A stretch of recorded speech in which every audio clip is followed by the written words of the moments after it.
If you've had a great startup idea or guess and struggled with securing funding or seeking talented employees, then you've probably heard of AngelList.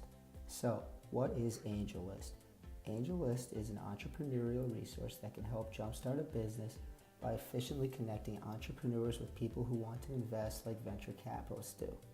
This tool is often labeled as a crowdfunding network where small amounts of capital are raised by large groups of people to help companies enter into the incubator stage. AngelList was founded in 2010 by Naval Ravikant and Babak Nivi. Originally, it started as a blog going by the name of Venture Hacks.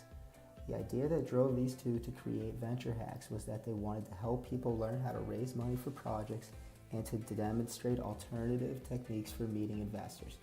Ultimately, the two were working toward making the venture capitalist business more transparent by searching for a way to automate the industry.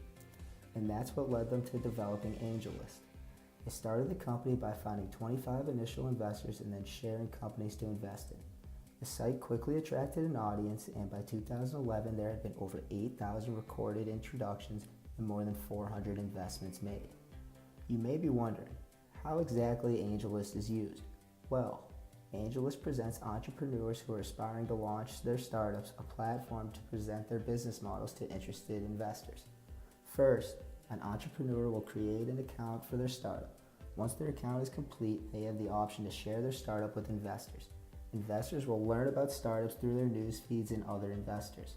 If they find an idea they like, they can invite the founders to come introduce themselves and begin talks about funding and future cash flows. Entrepreneurs use AngelList to share their startup idea with investors with the goal of securing funding for their guests, while investors use AngelList to review different startups and determine which ideas they want to pursue.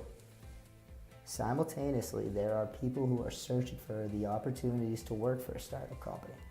These people can either contact the startup directly and apply, or the startup may contact people who have listed their resumes and preferences on their profiles. Aside from AngelList, there are plenty of other crowdfunding platforms that have been introduced over the years. These platforms range from sites like Kickstarter, which aims to help creators get their projects funded, to other platforms like Patreon, which allows people to make monthly payments supporting their favorite creative ventures.